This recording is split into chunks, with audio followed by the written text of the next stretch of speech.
Well, welcome everyone to the inaugural episode of Hearth Quill Live. My hope is to create kind of a place for fantasy authors and authors in general, just to talk about the craft, what they're doing, a little bit about plugging their work, and just finding out, just having kind of a roundtable discussion for a place that authors can kind of hang out. And so that's kind of that's my goal here in the Hearth Quill, is to kind of do that. So this is the first one. So I thought what I'd do is give the authors that I have here with me tonight just to talk a little bit about themselves, just give a brief overview of your name, maybe the current book or series you're working on, or maybe that you're plugging, and a one-sentence description of their world, and maybe where you're at in the writing process. And so there's a couple different things we can kind of roll there, since today was the first time I've talked to any of you. I've interacted with some of you online a little bit. But so let's go from there. Aaron, why don't you get us started? Oh, right. I was trying to find something on my phone, man. No, okay, I pulled you on the spot. No, it's all right. It's fine. I'm AD Small, but just call me Aaron. I'm currently working on Aves of War, and there'll be someone in the chat called Matt Mangum that's a part of that project. He's one of the amazing voice actors that I'm working with. On that one, I'm currently halfway through writing it, and they've recorded the rough version of the first two chapters. Okay. And we're planning on releasing the audio version first, and then release the book after. Okay. So a little bit back to front is what a lot of authors are doing. But right. Yeah, we're sort of flipping the script a little bit. I was just trying to find something on my phone that sort of ties up what the story's all about, really. Well, while you're looking for that, I don't know it verbatim. Can you tell me a little bit about? Can you tell me a little bit about why you chose to do audiobook first rather than print first? Because you are doing it a little bit in reverse what authors typically do. Yeah, well, it was Connor Lewis, Matt Mangum's voice acting partner, buddy, brother in arms, who put a video out asking for writers to get involved and pitch ideas to work as collectively as sort of like a passion project. And that were back in, I think it was around April 2024. Okay. So I pitched them my idea, and then a couple of days later they contacted me, asked me if I'd do a video chat, and said they'd pick my pitch. And then we had a chat. Sort of my ideas were to take it, and then I basically started plotting it out, sort of a rough breakdown of each chapter, and then I started writing it. But that's 2 years ago, and I'm halfway through. So I've had a few hiccups along the way. I did have an editor, but he's ghosted me for over nearly 12 months.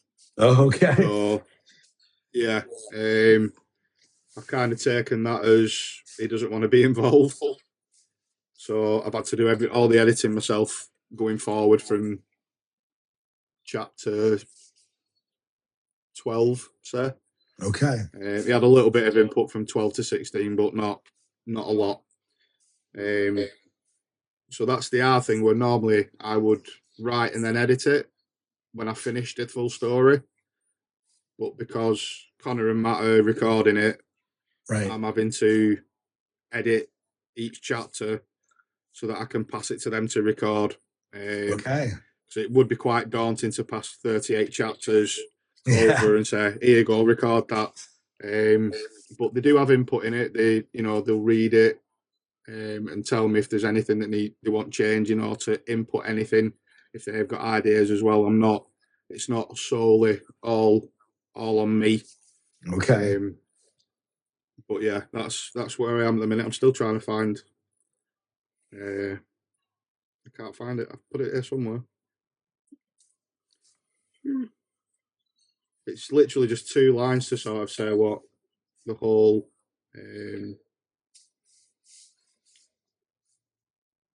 things about. Have I found it? We can come back to you. I'll just jump over to the other guest here. Andy, and I'll dig it out. Yeah. So Andy, tell us a little bit about your current book. Give us a 1 sentence description of your world and kind of where you're at in the writing process now. So go ahead. So yeah, it's high fantasy. Sword and sorcery. The Jade Pandora Saga. You've got 3 books in the series so far, book 1, book 2, and a prequel novella. Writing journey wise, I've got 2 more novellas, or as my readers tend to call them, side quests in editing. Book 3 sort of started. Aaron knows I've had quite a few issues over the last couple of months that have caused me to be in quite the major funk with things. Okay. Sum the world up in a sentence. That's quite a tough one, but I suppose medieval and magic. Okay. So the world itself is the world that you meet in the first 2 books is very sort of classical era through to medieval Europe style, with some industry moving in, because the main male protagonist who you meet at book 1 is just a farmer, or so it seems, sort of thing. Right. You've got your divine weaponry, which is what provides the bulk of the magic in book 1, but there are undertones of an elemental magic system that is divine based as well, that is hinted at and grows through the saga as you get further through, if that makes sense. Okay. All right. Very cool. Very cool. And so when you say high fantasy, you're doing are we doing the typical high fantasy races, or is it like just men? Like, where do you kind of play with that in your writings? So there are ones that you would kind of associate with your typical dwarven style white races, not so much as your elves, but they're all human, just whether they're tall or short, or from a hotter country or a colder country. So you get the skin tonal changes depending on where they're from, accents, that sort of thing. Very, very sort of, you can go 3 miles down the road and get a different accent, like the UK. Right. Right. When it comes to more I've avoided kind of your traditional enemies. In fact, the enemies that you tend to meet in my book are more from my own creations. Yeah, you may find something similar in other things, but they're built on myths and legends, but tweaked. Okay. Very good. Very cool. Very cool. AD, did you find? Yeah. AD, did you find your blurb? I did. Go ahead. I did. I kind of tried to sum everything up into 2 lines. So, a ruthless warlord is uniting Rysomit under blood and shadows. To stop him, a peaceful warrior must resurrect the monster he buried. Oh, very cool. Very cool. All right. So would you classify yours as high fantasy or just fantasy in general?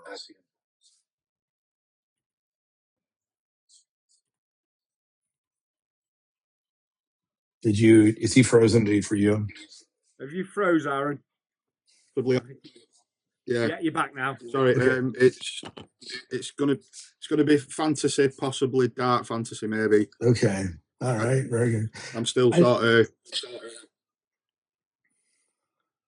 Sometimes those labels are difficult, I think, for like I'm definitely, when I write, I'm writing definitely epic fantasy right now.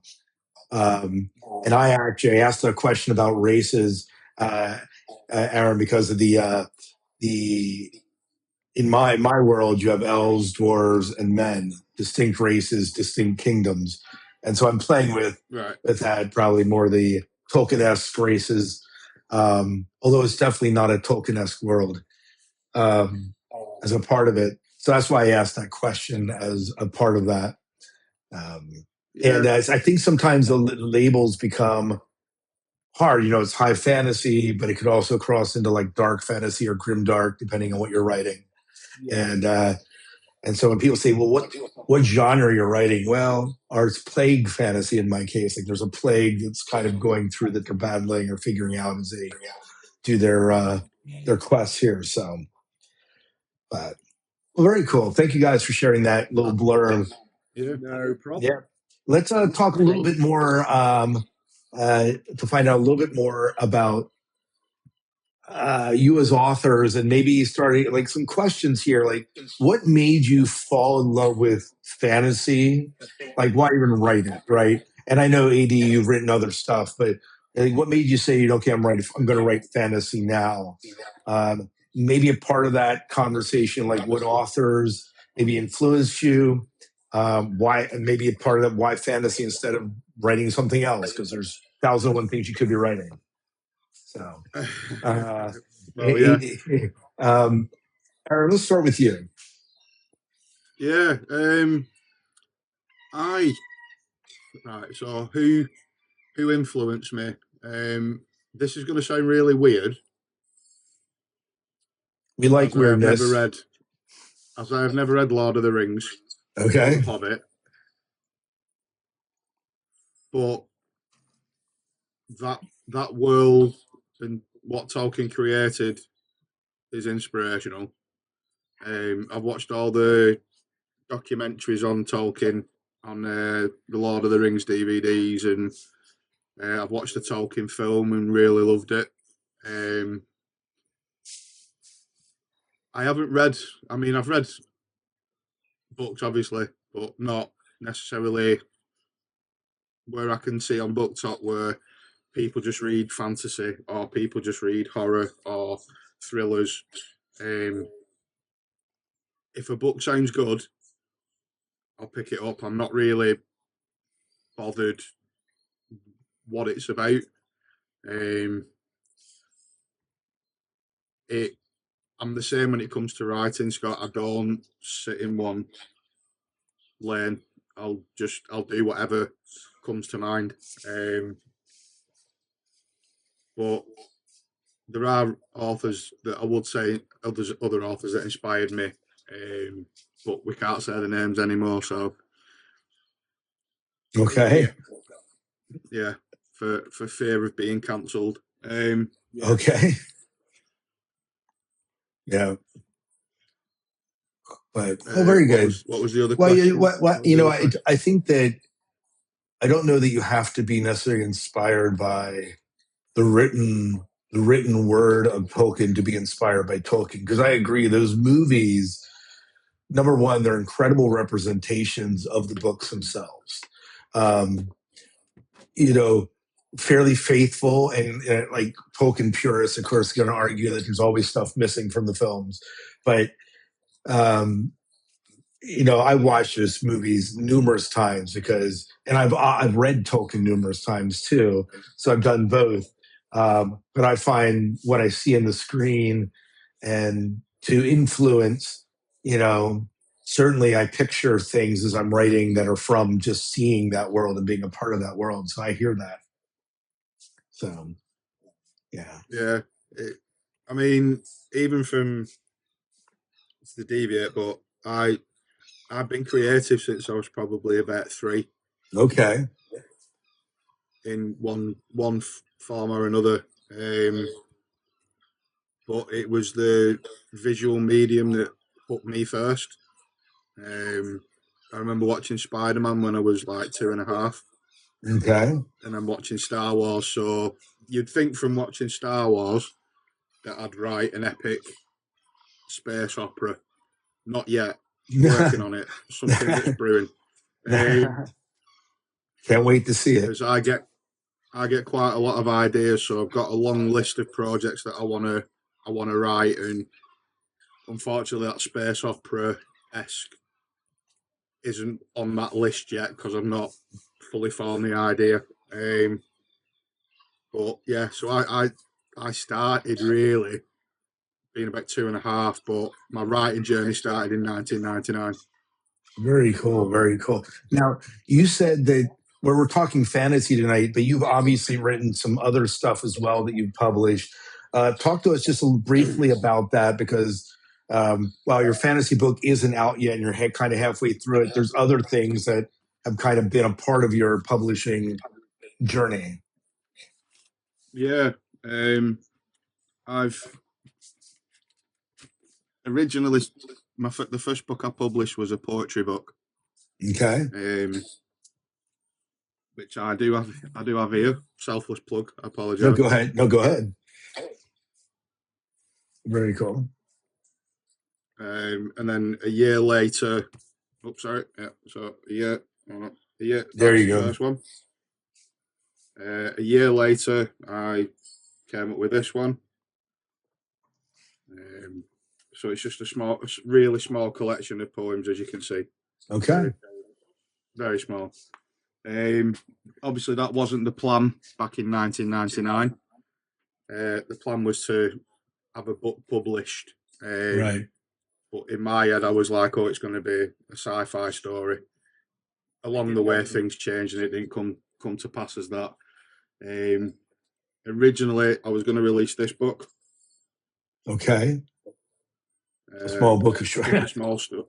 Yeah. I love the play. I love the play in your name and the title. Very good. Very good.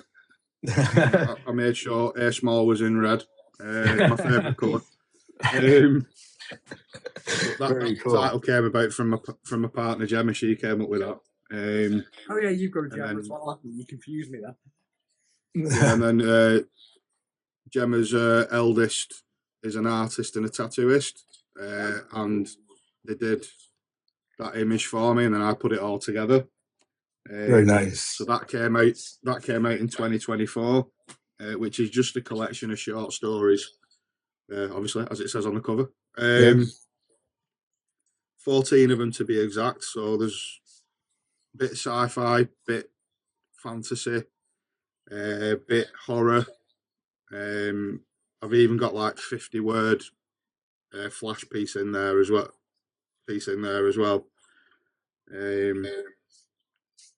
But yeah, so I've got quite a mix in that.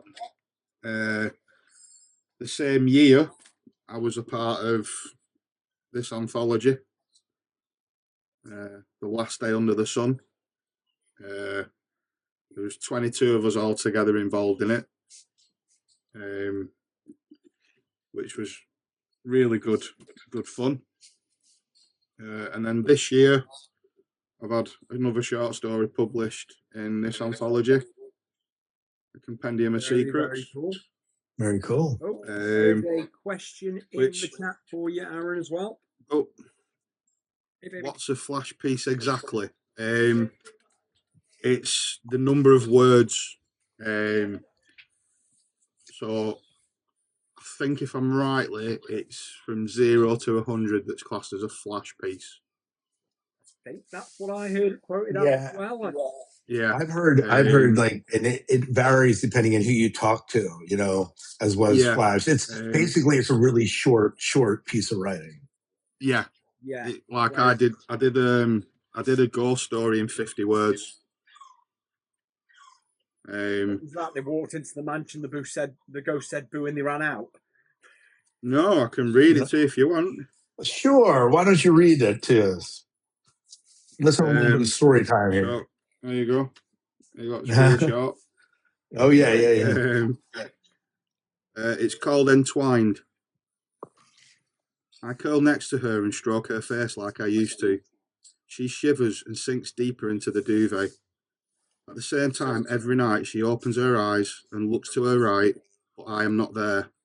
Her eyes well up as I whisper, same time tomorrow. Ooh. There you go. Oh, that actually shivered my spine. Hi, Jay. Yep. But yeah, so the funny thing I will say about this one, I wrote a contemporary fiction piece for this one. Okay. Well, I said I wrote it for this one. I wrote it a long time ago, and it fit the theme of this one, so I edited it and then sent it in. Cool. Which, whenever I write contemporary fiction, they're always sad. Yeah. What does that say about the story, or is it more about you? I don't know, but if I can be open and vulnerable, That's a good thing. the story I wrote for this was called "A Letter from Laura," and it's basically about a husband that receives a letter from his dead wife, days after, sort of like weeks after the funeral, and he's opened it and it reveals a family secret. And from writing this story, my stance growing up was I always wanted to be a dad and to be a biological dad. And from writing that story, I changed, and I've not become a dad. I've not had children, and I'm okay with that. That's fine. But it changed me, and actually in myself, I thought I would adopt a child if that opportunity arose. And actually, I went for adoption back in 2016, but I was unsuccessful at the time. So that short story that I wrote changed me. Oh wow! It's a bit. Right, you do for people. Yeah, it's a bit sort of mind blowing that you can write a story like that yourself, but it changes who you are. Mm-hmm. Yeah, I think so. From that I think point of view, so I think writing can certainly be a part of therapy for us. That's for sure. Words can be Yeah, absolutely. Yeah. All right. Well, let's shift over to you and talking a little bit about talking a little bit about some of your work and what made you fall in love with fantasy, what author influenced you, and talk a little bit about the world that what drew you into the world that you created. Well, seriously, what drew me to fantasy? It's more what didn't. So when I was young, we shifted out to Hong Kong when I was 1. We came back when I think I was 5 or 6. So my kids' TV and performative years and things like that were everything fantasy. It was anime, it was manga, it was I could look out the window and there'd be a dragon going down the street. Right. I was kind of predisposed to fantasy without choice, so it got a grip then. Right. And that's just something that's always carried on through life. It doesn't matter what I've done, what I've looked at. Fantasy has always sort of been that safe space for me, if that makes sense. It's where my head has always gone when I've needed to escape. I've read all your classics like your Tolkien's, your C.S. Lewis's, all those sort of fantasies. It's really hard to say which would be my favourite. If you ask me, I could look at them and go, no, it's not. Is it? If you know what I mean. Right. I wouldn't be able to pick because they are just part of my childhood, the same as for a lot of people, and it was me. Your Enid Blyton's Famous Five and Secret Sevens, and your Roald Dahls and Kipling's. Right. But again, you look at them; they are very, very fantasy style. Yeah, some of them have more realism, but that's what I've always enjoyed reading. Doesn't mean I don't write other things. When I was younger, I met an author who did one of those things where they came into school to encourage you to write and improve your English, things like that. That was probably the earliest thing I can ever remember writing, and that was a murder mystery set on a what are those big boats that carry a lot of people called? Oh, cruise liners? Cruises. Yeah, set on a cruise liner in the South Pacific, of all places. I hadn't got a clue what I was doing, but that's what I wrote. And I've always done bits and pieces like that. Never anything that I published, obviously, until last year. And I suppose it was just more inevitable that eventually when I did write the book, it would be a fantasy. Yeah, okay, it was well over 10 years in its inception to publication, but I got there in the end. Right. Well, yeah. As the wife says, I've been writing it for over 15 years because we discovered I actually started it in 2009.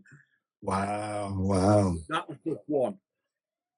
So what inspired you to write the world that you decided to, that 2009? What was the impetus for that idea to get you writing? Or is that hard to say? Quite literally, I turned around to the wife and went, I'm going to write a book. So I started. You started. Did you have a plan, or were you totally pantsing it? I pants every book I write. I do not plan. Yeah. I don't know where the story's going till it gets there. Yeah. Wow. Yeah. Quite literally. There have been lives where I've been doing writing or I've done editing lives in the past here on TikTok. And people have heard me quite literally having verbal arguments with my characters because they're doing something and I have no idea why. Wow. It's one of those. Wow. I have a different take.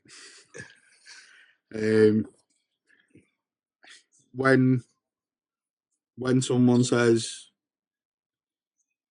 the characters tell me what to do, I don't agree. It's you're doing it, you're the right, you're making all them decisions, it's not the character, it's you.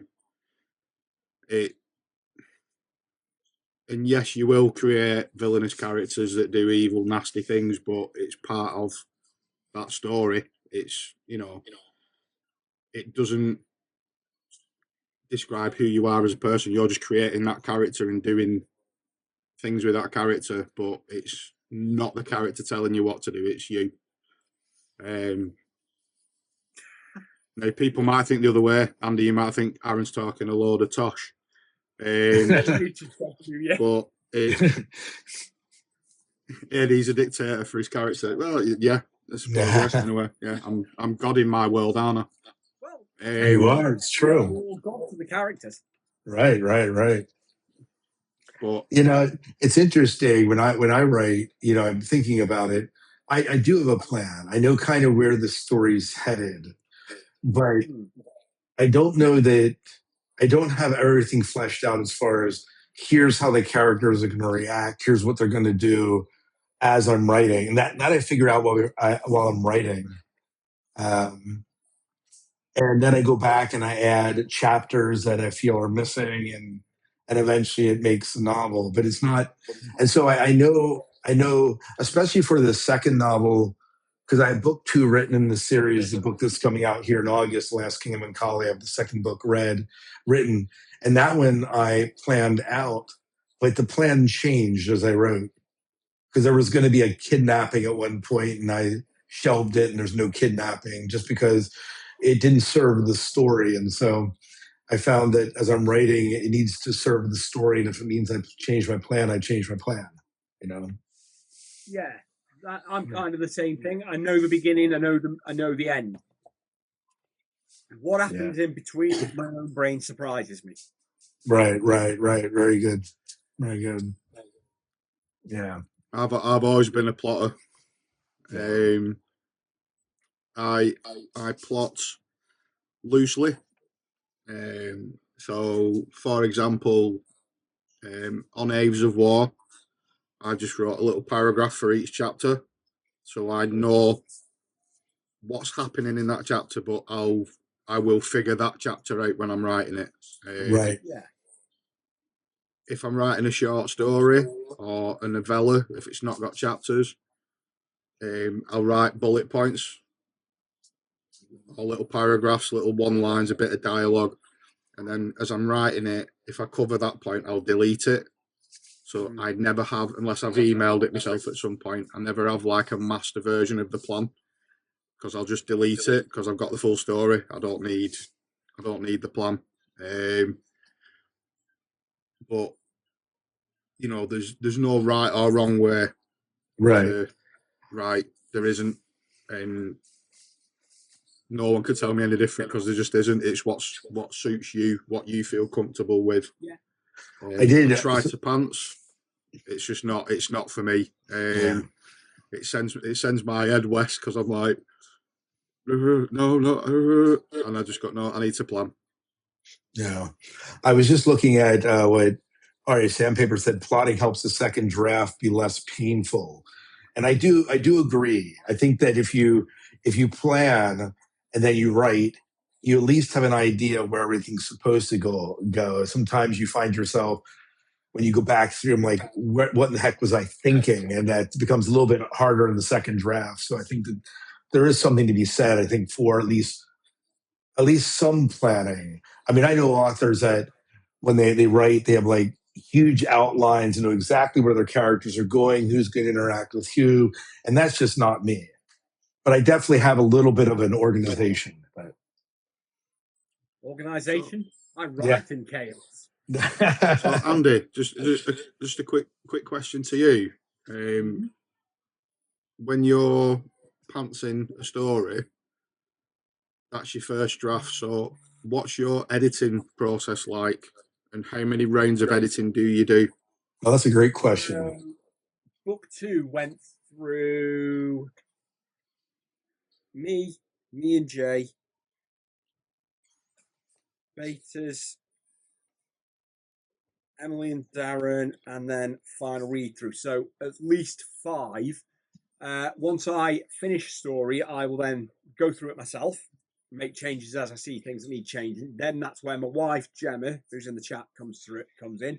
She will then read through it with me. Either that'll be she will read it and then say this needs changing, or we will read it out loud and go through line by line together. Then I will get betas involved, which Danny and Emily, who are in the chat, have both beta read for me on different books. Once I've had that, another edit, and then I have been very, very lucky, and I cannot sing Emily and Darren's praises enough, that they will then go through it again for me, looking for the punctuation, any sort of oddities in the spelling, things like that, so a proofread for me. And then I will do a final read through, and you may find that I will do slight changes here or there, because obviously we've had the discussion about my seizures before, I think, haven't we, Aaron? With me being a disabled author, I've got a couple of conditions. One's a seizure, and one is called emotional detachment disorder. So actually getting a character to be believably emotional can be very, very awkward for me. So one of the main things I will ask my beta readers or my wife is, are they doing the right thing here? Right. I've said they're upset, but are they upset? Right. Do the characters show that? Yeah. Yeah. And that's how I increase the emotion within the writing. So that's what is first and second read throughs. Yeah. Exactly, Danny. You always do. You know this. Hey, Melissa.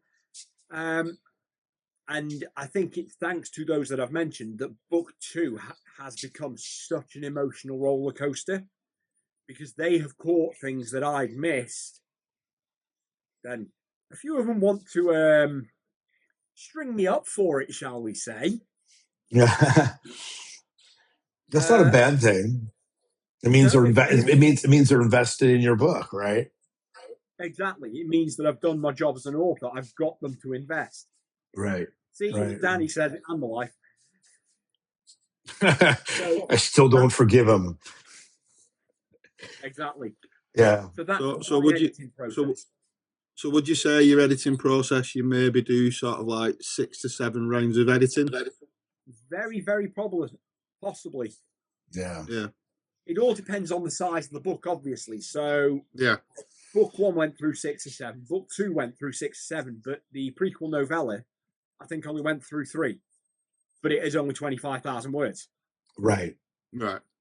So it a 2.5 hour read at most. Yeah. Yeah. How about you, AD? Like, talk a little bit about your editing process for you. Well, it was really good at one point. Oh yeah, until your editor ghosted you. Till the editor ghosted me. There's an editor in the chat. Because No.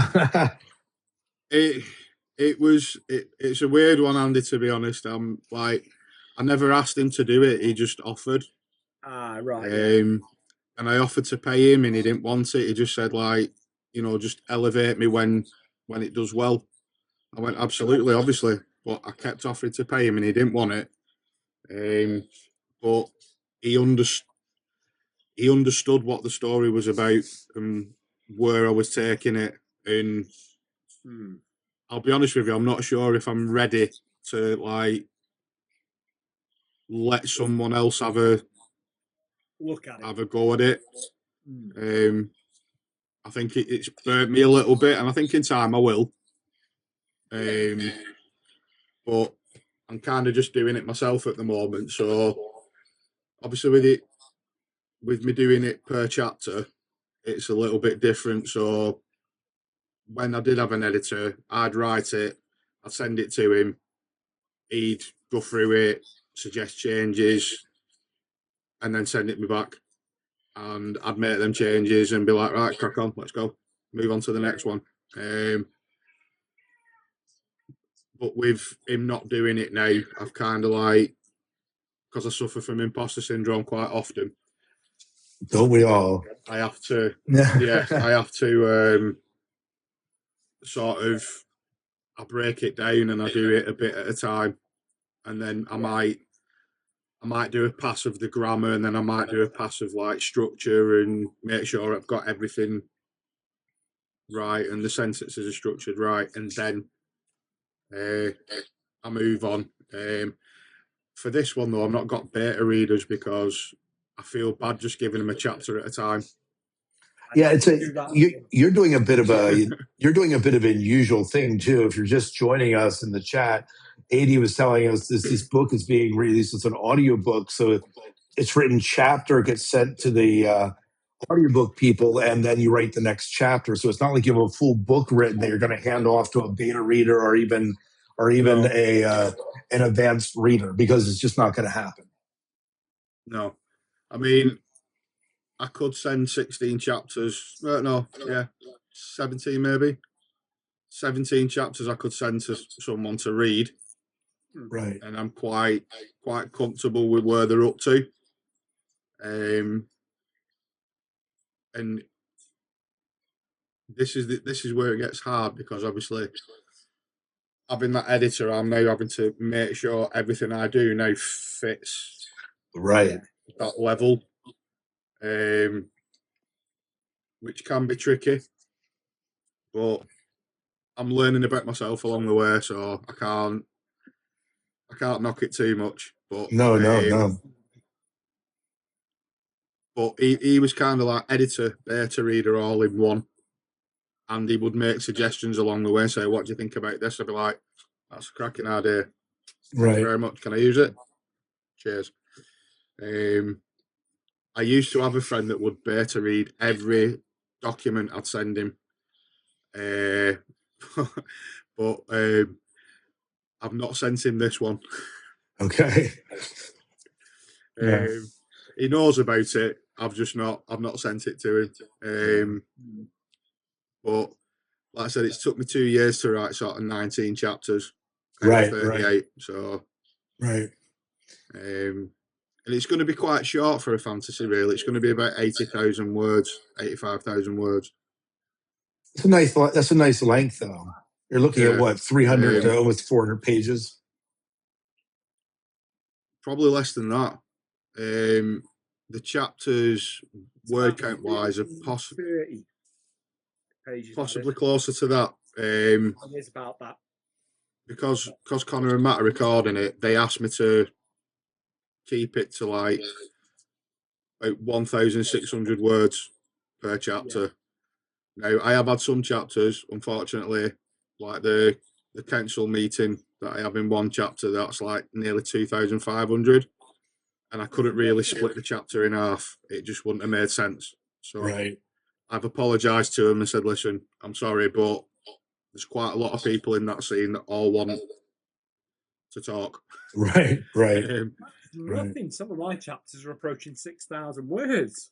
Yeah. But that's because they're recording it, Andy, and I've heard chapter 1, and chapter 1's like about 12 minutes, and then chapter 2 is about 17, give or take. So when I get to that chapter 12, I think it is it chapter 12? Oh, no, not seen the book. I've not looked at the plan for a while. No, I think it's chapter 8. Chapter 8 is about 2,400 words, give or take. And I think that could probably head towards half an hour because there's that many different voices and they're doing the sound effects for it as well. Yeah. You're probably talking like half an hour. And because we're releasing the chapters weekly, you know, you want to give someone time to listen to it. Right. Yeah. So, like I said, I've heard chapter 1 and 2. I've listened to them about 20 times, and I smile from ear to ear every time I do. That's awesome. That's awesome. Yeah, you know, for me, I'm thinking that I'm thinking through my revision process. I wrote it. The main book was written in 2022, and I was part of like the NaNoWriMo, you know, where you write a novel in like a month type thing. And so I had a friend of mine and I were both writing fantasy novels, and he bailed out about halfway through, but I kept going and I finished it. And then I know you're not supposed to like go right back in and revise, but I did. And I got about 12 chapters in. And because I taught school, I was a school teacher at the time, when school started, I just laid it aside and never picked it back up. But then I retired last year and moved to Portugal with my family. And my son said to me, you know, Dad, you really need to pick up this book again.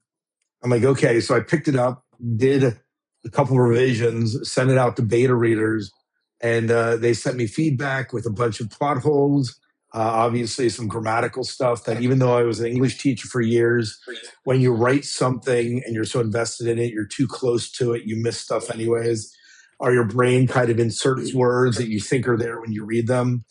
So I was very grateful to some of them, and you know, they're pointing out stuff like you had a character that was in for the first half of the book and then they drop out to the very end. Where'd they go? You know, stuff like that you just have to kind of fix. And then after the beta readers, I went through a bunch of other revisions before I finally felt it was ready to kind of pursue publication. Eventually, you know, I think about, so as an English teacher, I think of like Walt Whitman kept tinkering with Leaves of Grass for his entire life. And at some place you have to say, okay, this is as good as I'm going to make it right now. And I'm going to just leave it and move on to the next thing, you know, because there's always things you can add, tweak, and change. But except for some minor grammatical stuff, I finally said in May, okay, this is it. I'm not tinkering anymore with the story. And so that was kind of my revision process. I probably went, it might be 7, 8, 9, 10 times that I went through the novel. So. Yeah, it's hard to sort of tell yourself to stop editing. You can't do it anymore. Because I always said that you write something and when you write your next story, you improve every time. Yeah. Even if it's fractional, you improve. So, like I'm sure I'll look back at book 1. Like I'll put it out here in August, and I'll look at it, you know, 5 years from now, and I'll say, "Oh man, I could have done this so much better." But that's part of the process of growing. And I think I know it's a fantastic book, but I know that I probably could have made it better, you know, just from doing and growing and continuing to write. That's just the process. I think about what George Lucas said one time about Star Wars. He goes, movies are never finished, they're just abandoned. And I think about that in writing, that eventually, if you want to actually publish something, you just need to say, okay, this is as good as I can make it right now. I need to move on. So yeah, and like I just said though, you improve every time. So the next project you pick up, you'll be a different writer. You'll be, dare I say, better. But for me personally, anyway, because I've got so many ideas and projects I want to do, I haven't got time really to go back and like re-edit something and to the nth degree to make it so it fits who I am now as a writer. It's just going to be done, left, move on to the next project, do that, and move on to the next one. You know, I've got the list here of the projects that I want to do, so it's just like I've not got time. Right. I need a 37-hour day. It's true. To actually get to everything. It's true. So let's talk a little bit about our writing routine. I want to find out a little bit, like, how do you set aside time to write? Like, when do you write? How does it look for? Like, how do you get yourself in that? We already talked about, like, are you a plotter or pantser? But like, tell me a little bit about how do you get into the writing space? If you like, like some of us have jobs, I'm sure that impacts it. Do you do it early in the morning? Do you do it late at night? Like, where are you at with all that? So I don't know who wants to go first here. So I'll let Andy go first. I've talked enough, Andy. It's your turn. Thank you very much. Writing process. Well, like I said, I write in chaos. So 9 times out of 10, you'll find I tend to write with more going on, but just lately, with everything that's gone on, I've not been able to sort of, for one of the old saying, put pen to paper. There are things there. There are things I've written, but they're not growing as fast as I was like. But my usual process is I will sit there and I write till I've had enough. I don't say I've got to write from 1 till 4 or right, today I've got to write 10,000 words. It's okay, yeah, I'm in the mood to write. Let's see what happens. Right. I've had days where I can write 400 words, but then I've had days where I've written 12,000. So it's how long I'm in the right frame of mind, where I am, what I'm doing. Right. I am pretty much chaos incarnate with writing. All right. I can guarantee. So, like last year, the national, what was NaNoWriMo, but they obviously rebranded it to something else. It was writing so many words. Right. I did that in the first week and a half. Okay. I'd done like 3 times that amount by the end of the month. But I'd got author friends who hadn't even done 1/10 of it. Right. Because I was quite literally in that zone and that flow. Right. I'm sure every author knows about and has those moments where suddenly you'll get that want to just write. Yeah, absolutely. And do you have to carve out time for you to write, or is it just more inspirational? Do you find is it like late at night, morning? Tell us a little bit about that. Honestly, it can be any time, anywhere. So there have been times where I've sat. So one of the novellas that's in editing happened to be written majority on TikTok lives at like 1 a.m. in the morning till about 5. Okay, wow. Because I was having one of those bouts of random insomnia. So I sat there and I was writing that, and I think I wrote that that was nearly 33,000 words, and that was written first draft wise within a month. Right. Yeah. Whereas with book 1, it was very, very sporadic as to when I'd write. book 2, it was fits and bursts, but anywhere from, like I said, 400 to 12,000 words a time. It'd just be when I wanted to write. And if I was really focused, well, the wife would not see me for hours, if not days, because I just wasn't there. If that makes sense. Right. I can't say as I've got a writing process as a writing process, if that makes sense. Right. Not in the traditional sense of some authors who say, okay, I'm going to be writing X, Y, and Z, and I need to write 1,000 words in this period. And right. I definitely cannot say when I write a book, I'm going to finish it within 100,000 words. Right. Because my mind is a book is not finished until you feel it's finished. Right. I'm not, I too, I'm not really constrained by, you hear book talks and play other people say, well, fantasy, a debut fantasy novel needs to be X, Y, Z. And I just, for me, it just needed to feel complete. And I think that's where I'm at with that. AD, how about you? How about your process here a little bit? My process, I spend 15 hours a week. So Sunday, Monday, Tuesday, Wednesday, Thursday, it's from roughly 8 till 11. Okay. I come upstairs. So I've obviously Monday to Friday. I don't write Friday, Saturday. But Monday to Thursday, I come home from work, spend some time with the family, have tea, do the pots, tidying up, stuff ready for work the next day. And then at 8 o'clock, I come upstairs, turn my computer on, and start writing for 3 hours. Sometimes it's a bit of procrastination for maybe an hour and a half, and then frantically writing for an hour.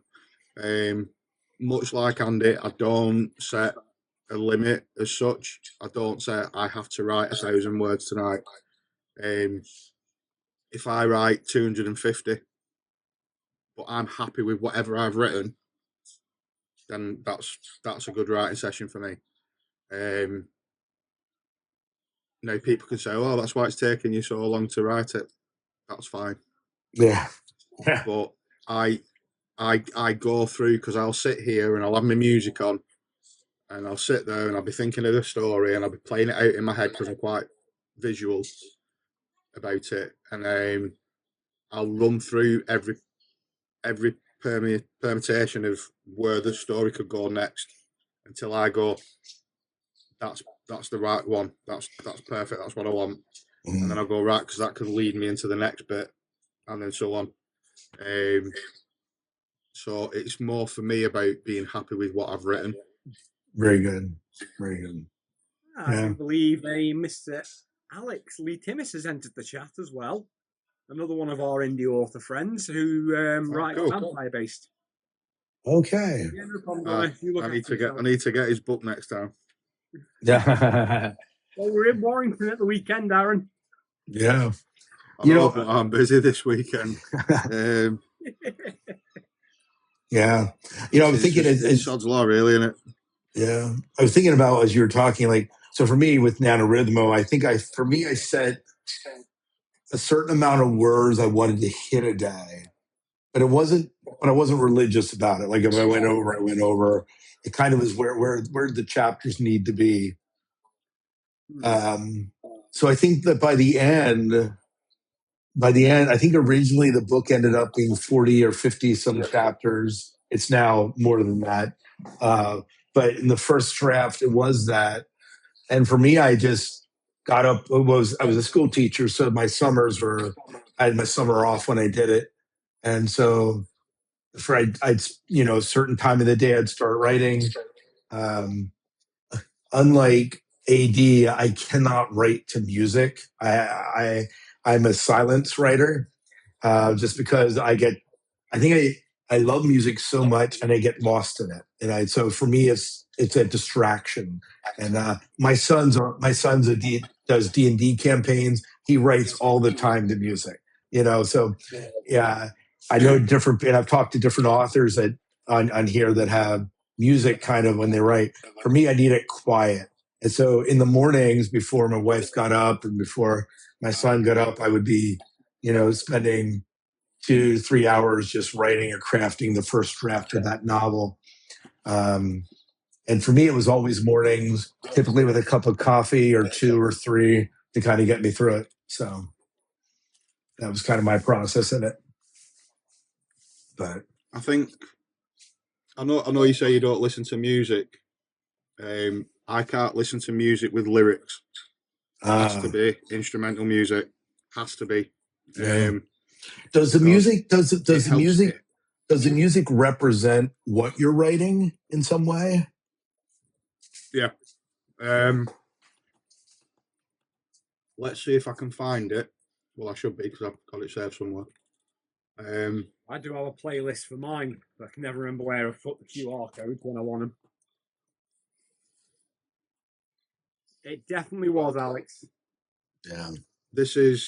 I've got my headphones in, so you might not be able to hear it, but see if I can play it. Hold on, I'm take my headphones out.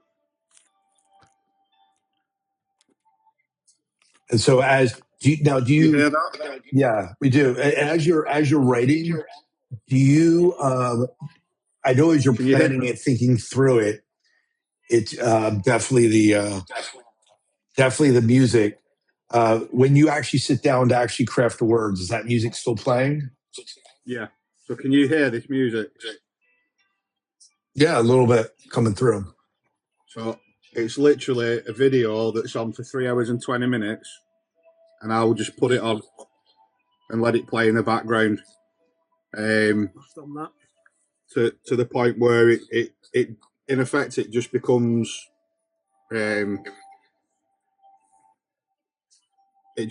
white noise in that respect. But I hear it and it helps me get in the zone, in the pocket for what I'm writing. And I have music for every piece of story, every piece of writing and story that I do. I'll have a piece of music for it. I'll have a playlist, so to speak. I have a folder on YouTube that's called soundtracks, and if I come across any piece of music that grabs my attention, I'll put it in, and then when I'm writing, I'll just go through and I'll find the right one that works. Now, do you release the soundtrack when you release a book or short stories or poems? Does that go public, or is it just more for personal? It's just more for. I mean, by all means, if someone said, "Can I listen to the music that you write with?" I'd just send them the link to YouTube. Right. Yeah, that's what I listen to, and someone will probably look at me and go, "Really?" And I go, yeah. I have to read to music as well, so I'll find a bit of music that I can read to that either fits the theme of what I'm reading, or it's just some like ADHD music that just helps you fills focus. my head, so that I can just sit and focus and read. Yeah. But everyone's different. We all have different ways. Like yourself, Scott, where you don't have music at all, you need silence. Yeah. And Andy, I'm not sure. Do you listen to music with lyrics, or does it?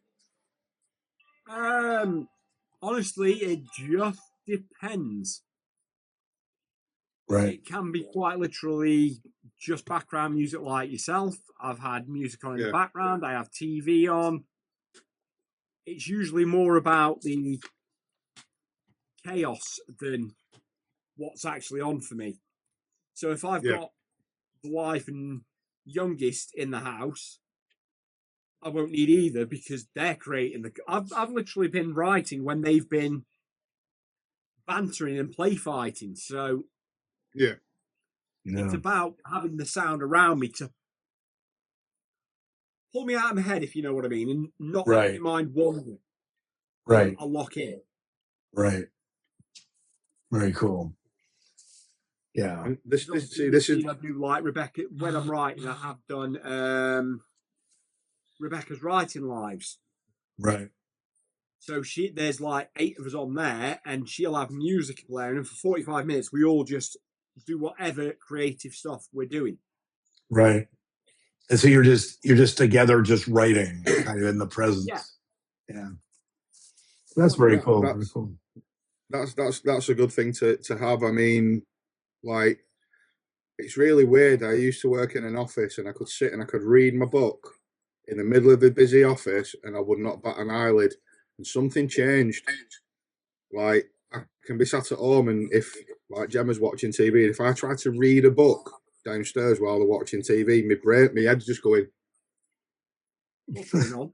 Squirrel? Like something will take me out of where I'm reading, so I have to then come upstairs or go out in the back garden or sit there with my headphones and just pile a load of music into my head so that it blocks all the world out and then I can sit and read. Which is really weird because, like I said, I never used to be like that, but no, people change. You change. Yeah. I mean, my partner's ADHD, so I don't know. Yeah. Oh, no, I squirrel as well, so I know what that's like. Yeah. Very cool. Very cool. What's one habit that you feel has improved your writing? We've been talking a lot about like how we write and what is this.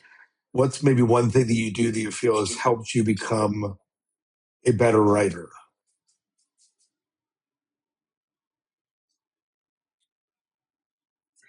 I had a friend for years would say you need to read more because I used to read quite feverishly as a child.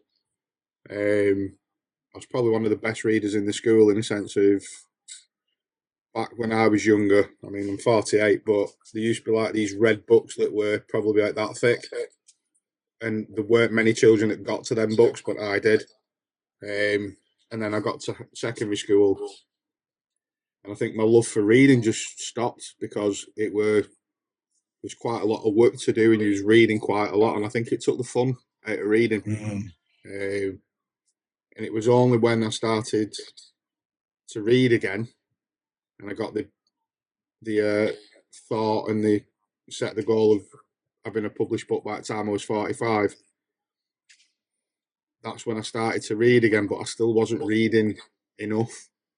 And my friend used to say, "You need to read more. You need to read more." So over the last 3 years now, I've been reading nothing but independent author books, whether it be for art reading or just reading for sheer fun and pleasure. I've read nothing but indie author books, and I felt that that's a good thing to do because you're reading the work of your peers, right? Absolutely, and you're getting to see what everyone else is like, and then you're also realizing then that because, like I say, I suffer from imposter syndrome quite often, and I have ways of coping with it. You know, I look at stuff that I've been given good reviews about, or some person's review of my book, and it makes me feel good again, and I have to like ride it out like a storm. But looking at what everyone else does gives you that boost as well because you realise that you're on the right path. You know where you're heading in the right direction, and we've all got different voices, and as we should do. But you get to see sort of that realization that you're just like everyone else. Everyone else is really good, so are you, and it gives you that confidence, I think, as well. Yeah, very good. Good advice, by the way. Good advice to continue reading, especially reading the independent authors. You kind of know about the genre that are the peers that are also writing. So it's very good. I don't think it's necessarily genre. It's just reading what other indie authors are doing. Right. I mean, some people say that you should read if you're writing horror. If you're writing a horror story, read horror stories, and I don't necessarily agree with that because no, I don't either. I feel that it's like Andy just saying that if I'm writing a horror and I read nothing but Stephen King books, I am inadvertently going to sound exactly like Stephen King. Right. Exactly. If that's one of my favourite phrases, Aaron. There is no such thing as a unique idea, just a new way to tell it. Right. Yeah. And if you're reading that genre all the time, yeah, it may well be your voice, but it's going to sound like whichever author you've read. Right. Yeah. Right. That's why if I'm writing, I don't read. Yeah, I read, don't get me wrong, but when I'm actually sitting to write and I'm in actually writing to write, I can't read because I will end up with similar things to the books I've read in mine. It's like, well, no, that is not my words. That is somebody else's. Right. It's influenced me because I've just read it. Yeah. Yeah. Yeah. Well, how about you? What's a piece of writing advice that that you've kind of gleaned over the years? That is. Well, I suppose the best piece I was ever given was by Damien Buckley, another indie author here on TikTok. You cannot edit a blank page, so write something. Absolutely, yeah. But my favourite one, and it's one I give to, if anybody says, what's your what advice do you have for somebody who wants to write this? It doesn't matter if it's a word or even a sentence a day. Progress is progress. Yeah. Very good. Very good. It is about making the progress, not necessarily saying I'm going to write this book in 6 months. Saying I want to write this book, just I'm going to take as long as I need. Right. Yeah. Now I do have a question. I do have a question for both of you. When you set out to write, was it always I'm going to be an independent author, or did you pursue the traditional route at one point? So I never even considered traditional because apart from the ones that I mentioned earlier, which everybody has read, I tend to find traditionally published books are nowhere near as good as independent. Simply because they've been too mainstream. Right. They're all very much the same. They fantasy with dragons in. The next one you pick up is usually very, very similar, especially if it's like a romantasy or a smut one. Right. You don't tend to find much deviation between that specific. But if you go for like for a GOT, which has dragons in, but it's not dragon riders, it will be different. Right. Right. If that makes sense. Even though they've got similar elements, they're not the same type of story. Hey, Sophie, welcome in. Whereas you go for an independent book, it doesn't matter whether it's mine, yours, Aaron's, Rachel's, Alex's, Will's. Right. You get to know, and I know it sounds silly, but you get to know the author through their words. Right. It's their voice. It's not had somebody else go, well, this is no good for going on a bookshelf. This is no good for mainstream. I don't like this paragraph. It shouldn't be there. Right. They take it and they cut and swap and change and say, oh, well, there's not enough smut in this. It won't sell. Oh, he's not Shadow Daddy. He's not muscly and able to fight a dragon barehanded. Nobody's going to read that. Right. Well, Right. I'm sorry, but authors who have survived time, like your Tolkiens, your Pratchett's, your Lewis's, your Orwells, your Vernes, all profess to the same sort of thing as a lot of indies do. There are readers out there for every book. Right. They've just got to find it. Yeah. Yeah. I think maybe that's a good piece of advice too. The fact that just because some people don't love your book doesn't mean that it's not there aren't readers out there for it. Exactly. There are readers for absolutely. every book. It's just a matter of if they find you. Yeah. Yeah. I think another piece of advice, if you don't mind me saying, was, unfortunately, I can't say the author's name, but a famous author was going to write a story, but he didn't write the story because he'd seen that another author had already written it. And then he went for a meal one night and he saw this author and he went up to him and he said, I didn't write my story because of you. Maybe with a few exploited deletives put in there as well. And then the author that he had a go at sent him a postcard saying, or wrote it on a napkin, I think he wrote it on a napkin and said, tell it new, tell your story. Right. And sometimes we don't realise that. Like,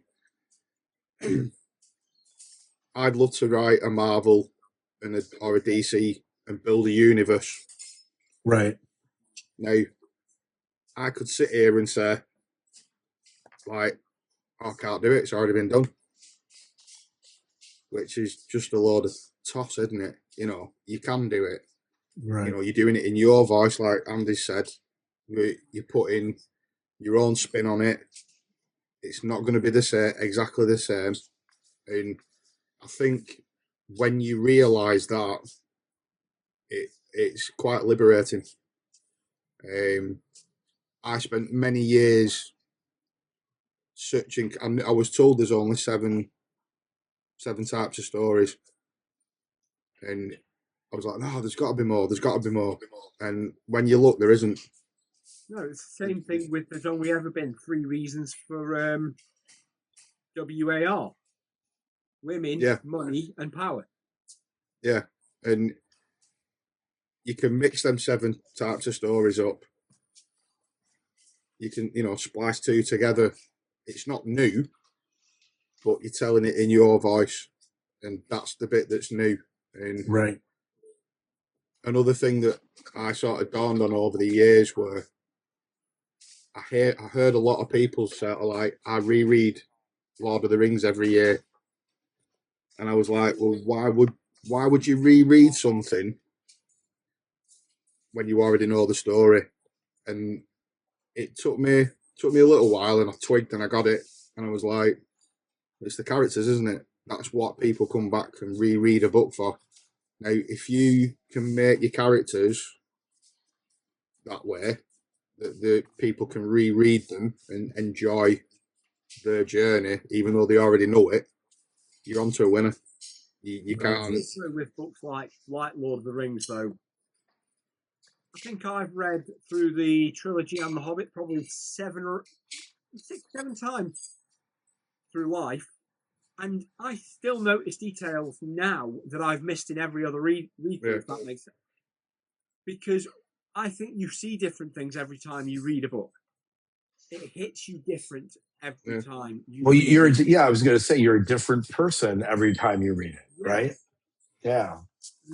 I don't know who the saying comes from, but you are never the same. A river is never the same river twice. True. An author is never the same author twice. Right. No. I think you're right. I think for me, I throughout my life, I probably, at least audiobook, I've read it probably 13 times, Lord of the Rings. Hobbit, maybe a few less, and then Silmarillion even less, but I did get through that a few times as well. That's brutal to get through, though. But but I agree, the Lord of the Rings is just one of those stories that you come back again, partly to revisit the characters, but partly because of how expansive that universe is. You do discover things that you different, or characters that you different, that you just love. I mentioned earlier I was a teacher for a long time, for 28 years, and I used to teach Shakespeare, and I would teach, and every year I would teach the same play. I would find something new in that play because there was just the language, the verbiage, it was just so rich. And I feel that way about someone like Tolkien. Yeah. You know, one book that does that for me, and I haven't been back to it for a long time, of Mice and Men. Oh, yes. Not read that one. It's You didn't do that for your GCSEs, Aaron? Yeah. That was my GCSEs book and ebook, and it's one of those stories that, again, it's kind of like Tolkien. You go back to it and go, I didn't see that the last time. Yeah. Okay, I don't remember that happening. I was in the bottom set for English when I was at high school. Yeah. I genuinely can't remember what book they used, but when I resat my GCSE English when I was 22, we did Othello. Okay. No, that is a very good one. Yeah. I will admit my favourite Shakespearean one has got to be the one that we shall not name because we are on a media platform and we don't need the bad luck. Okay. All right. That is my favourite Shakespeare play. Has always been. And weirdly, my favourite character was Banquo. Yeah. One of the main ones. Yeah, I'm so behind on some like I see a lot of people. Oh, I've read this classic, I've read that classic, and I've not. And it's like I don't with films. Like, have you watched that classic? I'm like, no, I've not watched that one. I mean, there's only so many hours in the day, right? You can't read every classic and stay current, and read the indie authors and watch every modern film, and then watch all the class. You just can't, and you do what you can, and it is what it is. But you pick a lane and stay in it. yeah. You aren't wrong. You aren't wrong about that. Yeah. Well, Andy, quick question. Yeah, go ahead. Sorry, Andy. Is that your book? Your new book cover in the background there? Which one? Because all three are on there. That one, because that looks like the glaive out of Krull. Do you know, since I released book one, only about 4 people have named that. It's a top film. It's a classic. Yeah. I told you, I've been into fantasy since I was knee-high to a grasshopper. Yeah, I mean, I may not have read stuff, but obviously I've seen stuff. I've seen like Krull, Princess Bride, 2 of my favourites. Yeah. Never-ending Story. Never-ending Story, yeah. It's another one. Yeah. What else was there?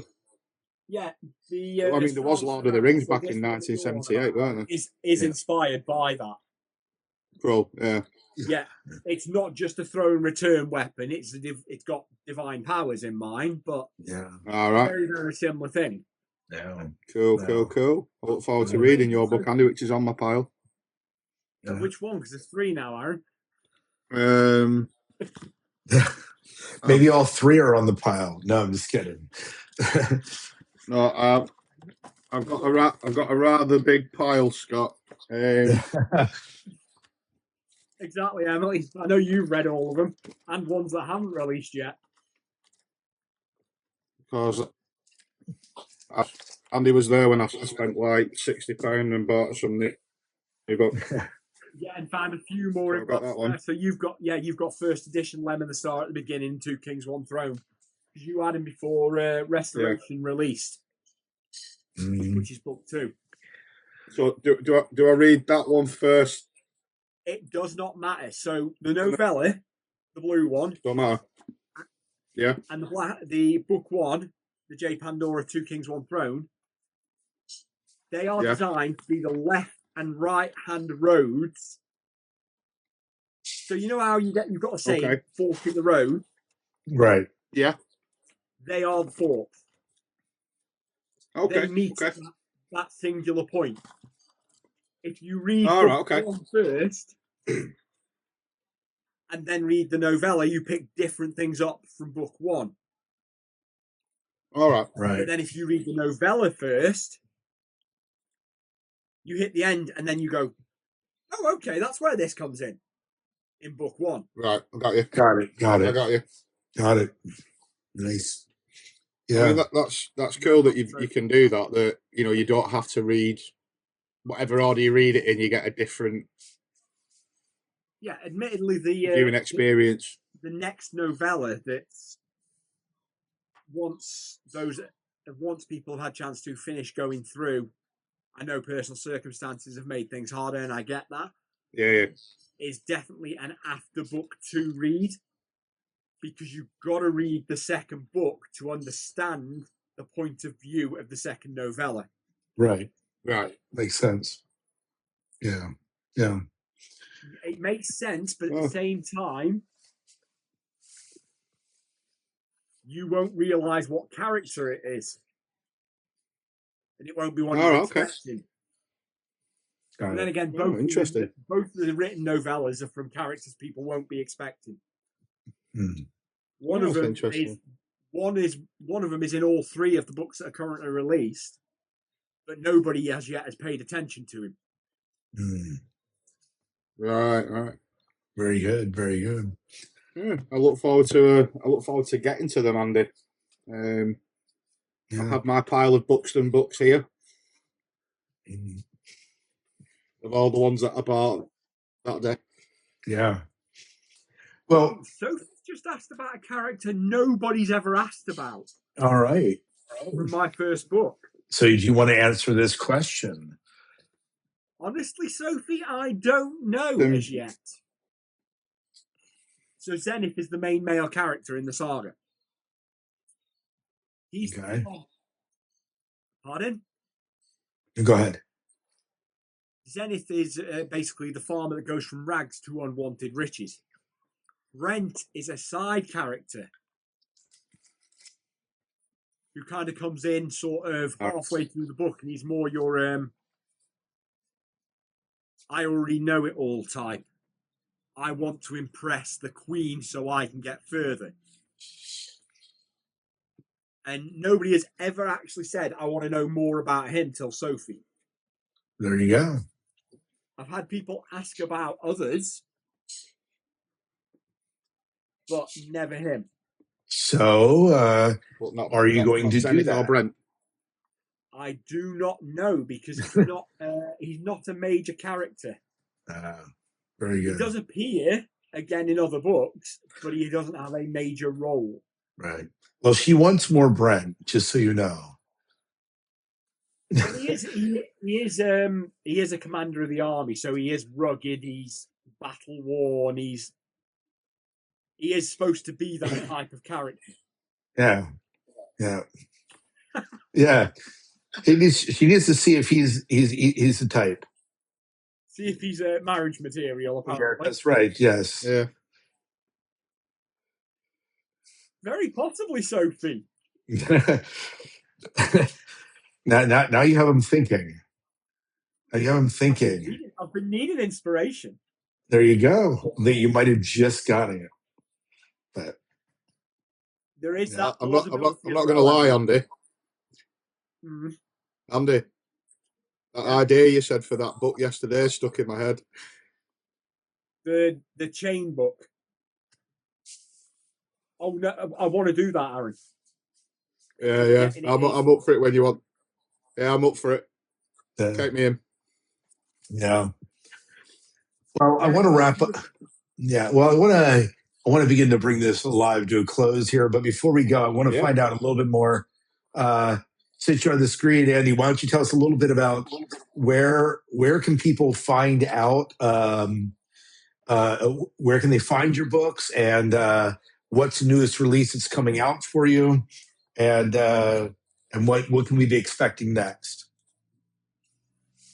Oh, so mine are available if you're in the UK via TikTok Shop. They are also on the other place that the Zon. That's yeah, you have to be so careful how much you say it. Obviously, they are available through Pages in the Wind, the same as Aaron's, and a few of the authors that have been in the chat tonight are with us on there. They are the novella and book one are available in audio over on the Zon's Audible place. And information-wise, TikTok or via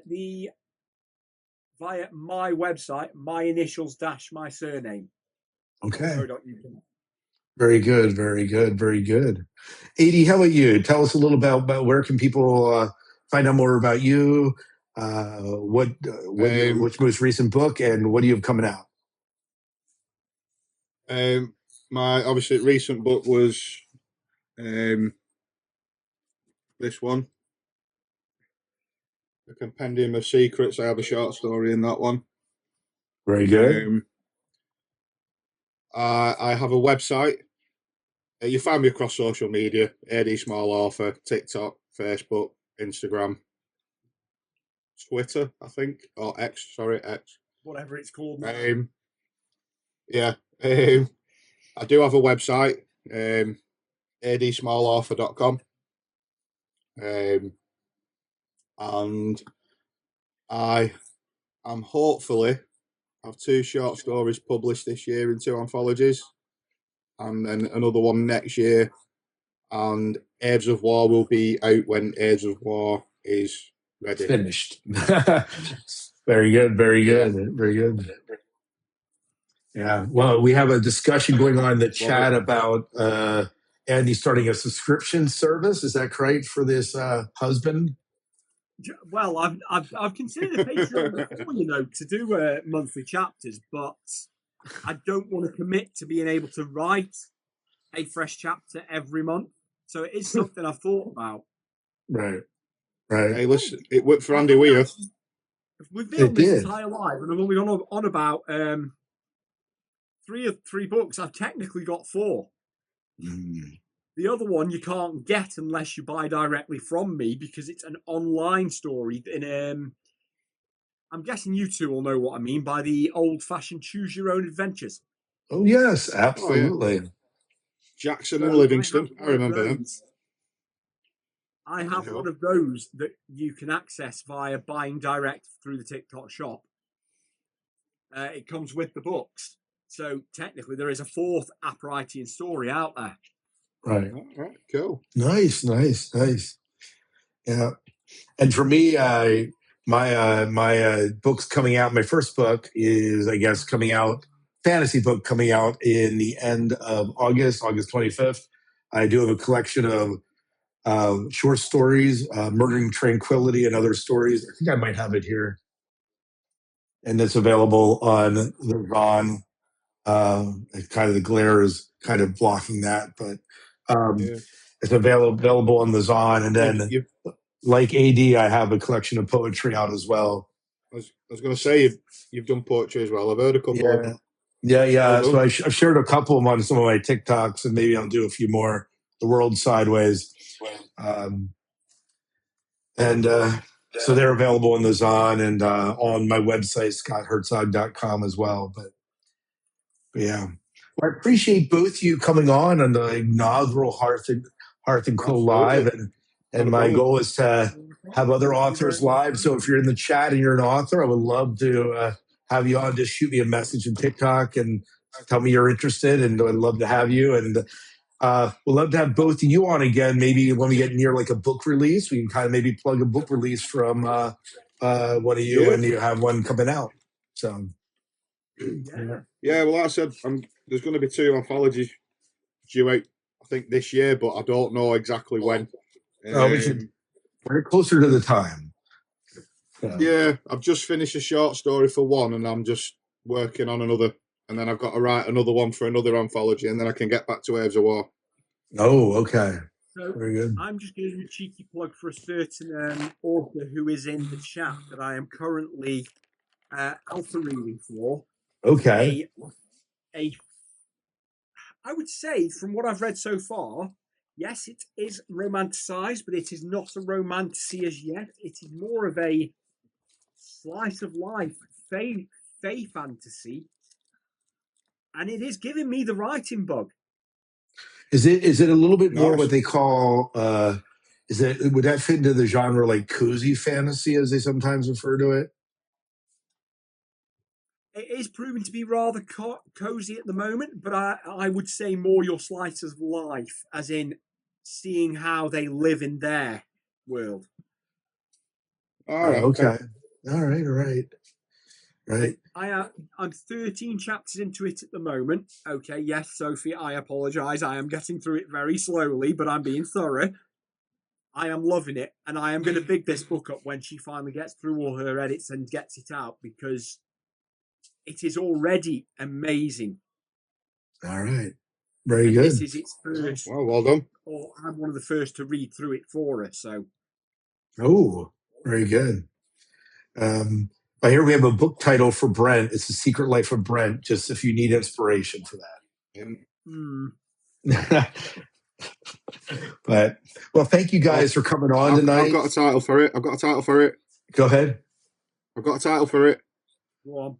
Brent out of the office. Well, in Brent's case, it'd be more outside the Brent out of the fort. Yeah. Yeah. Well, thank you guys for coming on. It was great to chat with you. It was great to get to know you a little bit. No problem, pleasure. And Andy, please DM me some information about, sharing books with that and how to get books to you and what that entails. If there's any sort of contract stuff, whatever it is that you do, if it's just word of mouth, whatever. It's a case of drop shipping to us, and then you pay the contribution. They go on the stall, and you get the money back. Sounds great. All right, sounds good. Yeah, I'll message me some information. And I'll talk to you after the live here. So.